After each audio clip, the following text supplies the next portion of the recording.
Hello, I'm Kim and welcome back to my studio. Today we're going to paint some cosmos flowers using a fun blending technique. So let's jump right into it. What I'm starting with here is a cool blue color, and I'm going to dot this around the entirety of the canvas, concentrating it towards the top left-hand corner.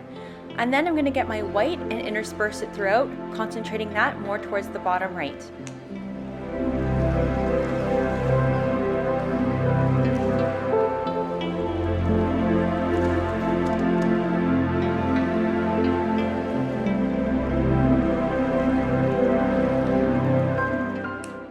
Great, and now I'm grabbing my sponge. This is just a regular kitchen sponge that I've cut into pieces, and I'm going to start dabbing all of this paint out.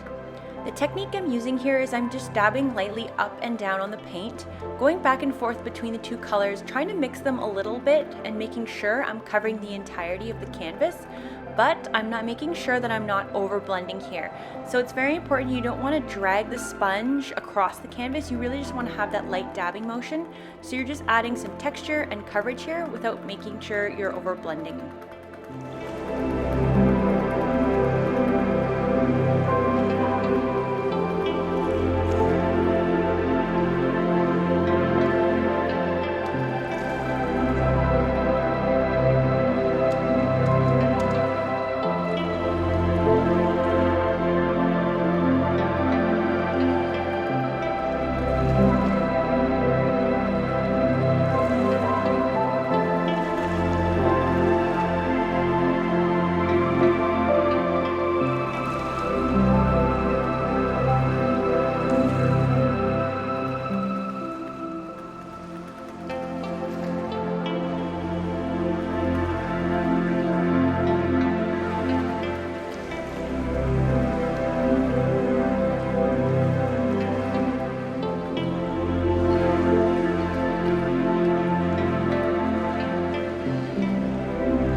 Once we're done with the background, we're going to move on to painting the flowers.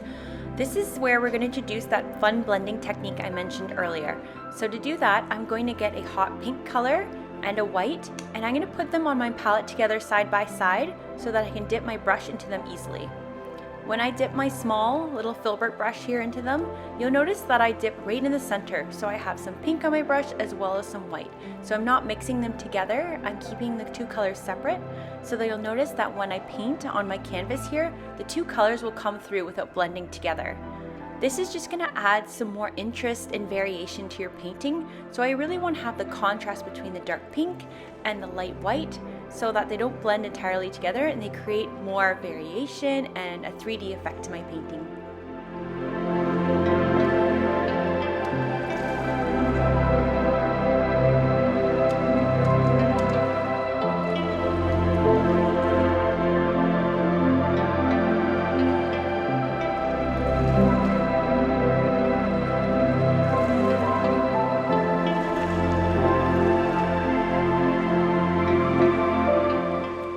As you're painting your flowers, you may notice it takes a few times to get just right, and that's totally fine. This is just a fun experiment. So if you paint one petal that's a little bit too white, for instance, you can just go back into your paint and dip more into the pink color and repaint over top. It's very forgiving. You'll also notice I'm trying to add more visual interest by painting different color petals. So with the top flower, I tried to paint the petals more towards the background, a little bit lighter, and the ones more towards the foreground, a little bit darker. So you can just play around until you get the effect you want.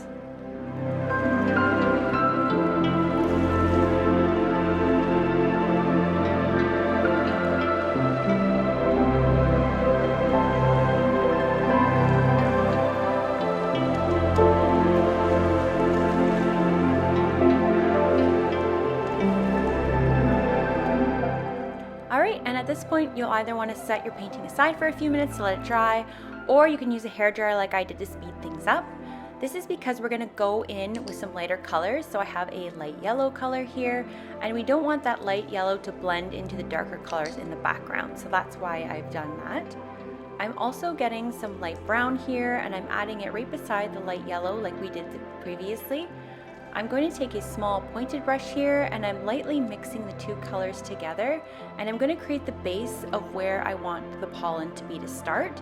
And then I'm going to dip my brush in again once that's finished, just to the pure light yellow color, and I'm going to add that on the top half.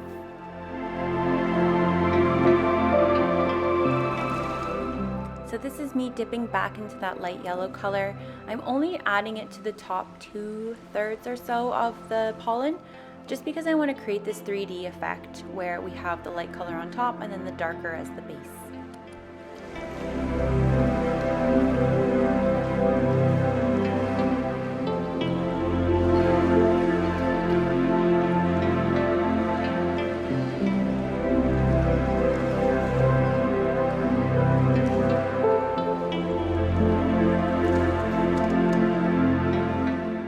Okay, and this step is optional, but if you want to take things one step further, what I'm doing is I'm taking that same small pointed brush and I'm dipping it just into the dark pink color here. I'm running it along the bottom line of the pollen, and then I'm actually taking a tiny bit of water. We're painting with acrylics, not watercolor, but if you take just the tiniest amount, it'll help blend it out a little bit. What I'm doing is just using that tiny bit of water to soften the edge, so it looks like a little bit of shadow underneath the pollen.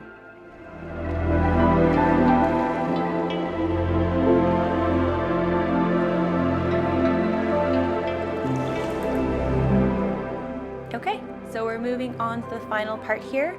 We're going to add some stems to our flowers. So I'm going to take a dark green color and we're going to paint some stems as well as some empty flower buds.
So I have the outline of where my stems will be.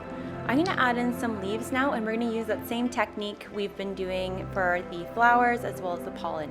So I've taken a light green color here, added it right beside my dark green, and I'm going to dip just in between those two to create my leaves, just again to add some visual interest to the bottom of the painting here.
happy with how the leaves and stems have turned out, so we're nearing the end of the painting. So this is the part where I encourage you to step back and take a look at your painting or step away for a moment just to get an idea of any final touches you want to do. So for me, I've decided to go back in and I'm actually going to re-highlight the lightest yellow parts of the pollen just to make them stand out even more. I'm also going to dip back into my pink and white combo, and I'm just going to go over top some of the petals where I think they need a little bit more variation. They came out a little flat and I want there to be more stark contrast between the pink and the white. And lastly, I'm going to add just a small dollop of blue paint to the top left-hand corner and just darken up that area a little bit by just dabbing my sponge up and down.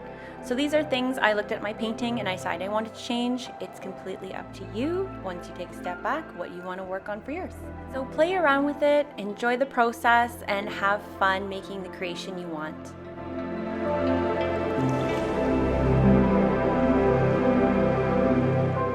And we're finished! I hope you had fun painting together, and be sure to leave me a comment to suggest what we paint next time.